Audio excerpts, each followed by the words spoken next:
continuing our discussion on the mystical aspects of prayer and the prayer service. Actually, we went over the introduction before, and the first line begins, Hina kol ha'avodah v'yigiah shel avdei Hashem b'tfilah hu lavo lemidat ha'ava. The entire toil and work of God's servants in prayer, or specifically davening of the prayer service, is to come to the aspect of love. Love is, by the way, an emotion of going out, coming out of your limitation, coming out of the confinements of your body. It means relating to someone else, and it's a pleasurable emotion. It's actually binding.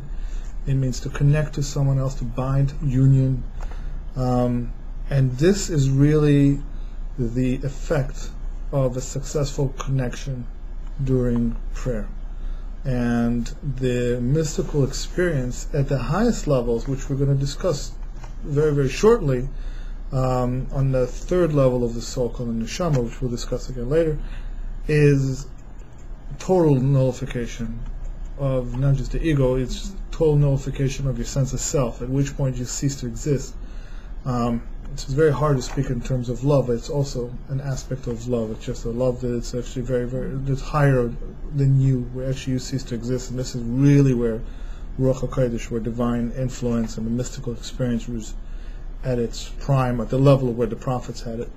But there are intermediary steps, and those are very, very, I mean, even the lower levels than that are very, very high levels of success in these mystical practices. And they're much more connected to love. There's actually ecstatic experiences that are a result of bringing out of emotions of love and certain pleasure that's associated with that. And they also come from nullification of the ego, of what we call bitul hayesh, which is nullification of the self, where I stop feeling myself, and hence stopping the things that are inhibiting me from experiencing the godly reality or the mystical reality around me. So the first line in this tractate is that the whole point of this toil, and it really is toil, it's a lot of hard work, and the service. This is divine service. The divine service of prayer, besides asking for your needs at a deeper level, this is what davening is, saying the words that are in the Siddur. This is to come to the aspect of love in a revealed way. Prayer service, the davening, is in general broken up into two different aspects. The first one is to connect and to bind your soul with godliness. This is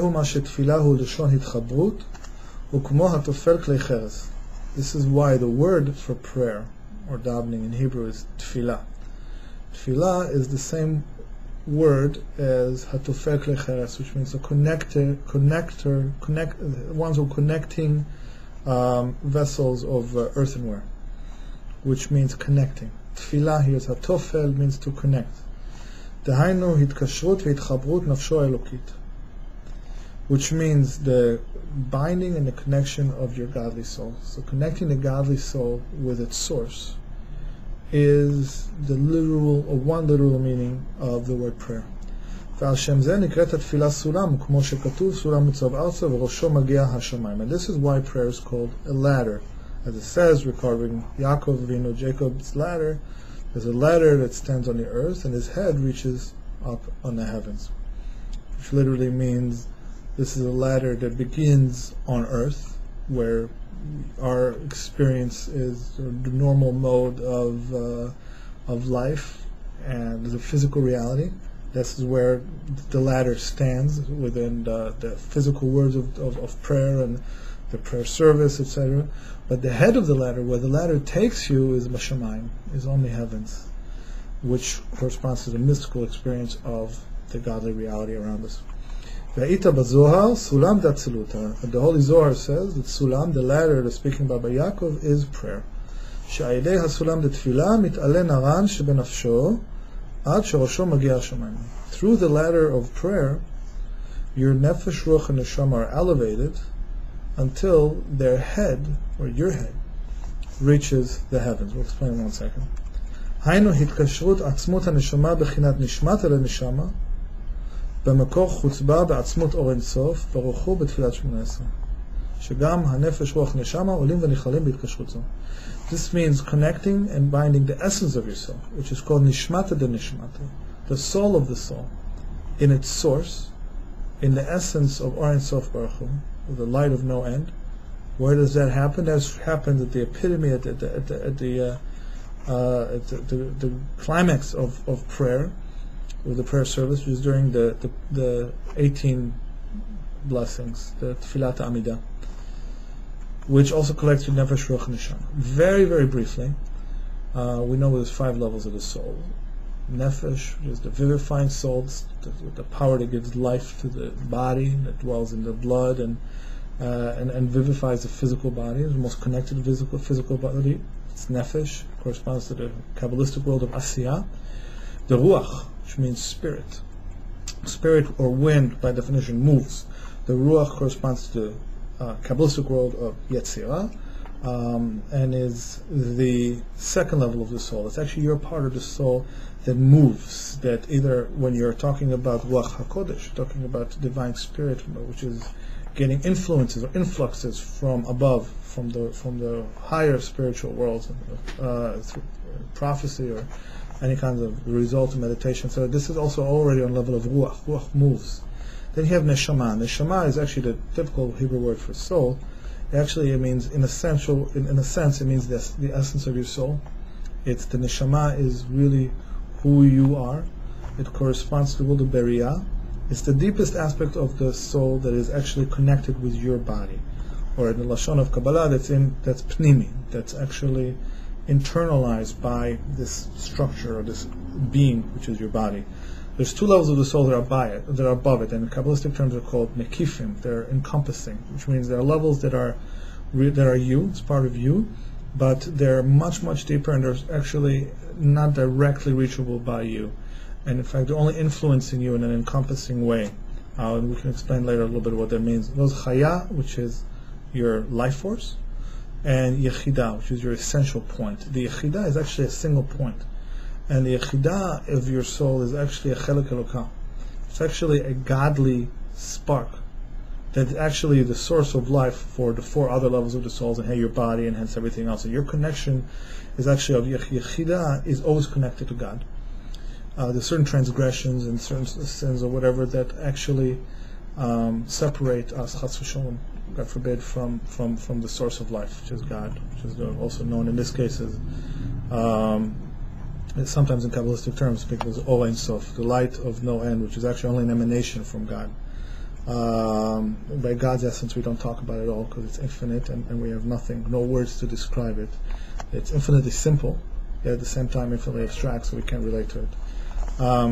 However, the deepest aspect of our soul is connected to that level, whatever that is. Obviously, it's so far beyond our comprehension that you can't speak so much about your yechida. In fact, the only time you speak about your yechida is through Mesiras Nefesh. When you're talking about giving away your soul, or your life, which means to give over control completely, up to the extent of, there's certain sins that we're commanded to give your life rather than commit them, which is, rather than killing someone, serving idolatry, or committing certain immoralities, you're commanded by the Torah that you'd rather give your life. Someone tells you, I'm going to kill you, or you better kill this other person. The Torah says you should give your life away than to kill someone else. Those are sins that are, or serving idolatry. For example, when a Jew comes to a point of confronted with serving idolatry, he would give his life away not to serve idolatry, because these are things that are connected with the yechida, with the deepest level of the soul. But there's levels of gilui yechida. When your yechida is revealed, as you could see, it's such a deep level. It's connected with God Himself. It's a godly spark that gives life to you. How do you feel a revelation of Yechida? Obviously, the only way you feel it is by the mystical meaning of Mesiras Nefesh. Mesiras Nefesh explained it according to the revealed halachic definition of it, which is to give your life. Unfortunately, lahavdil, with jihad and with negative things that we see, people killing themselves for God. I mean, God forbid, it's a terrible thing, and it's a terrible misinterpretation of this concept. Really giving yourself over to God literally means ego nullification. And the mystical interpretation of this concept is, of course, the halacha is still halacha. You can't commit idolatry. You're supposed to let someone kill you rather than serve idolatry. But there's a deeper meaning to these teachings, and they're teaching us what this concept of yichida is. And this deeper meaning is that to reveal yichida means mesiras nefesh. And what is mesiras nefesh, mystically speaking? Total ego nullification, to where you put yourself aside. And you reach that level where you don't count anymore, where you're not taking up space. That's when you have a revelation of the level of yichida. You reach it, by the way, to some extent, not the level of yichida, but if you want to get a feel for this bitur, this ego nullification that we speak about and will be speaking about a lot, think about it when you listen to music, for example, and listen to a song you like very much. And at a certain point you stop thinking about yourself, you're only thinking about the song.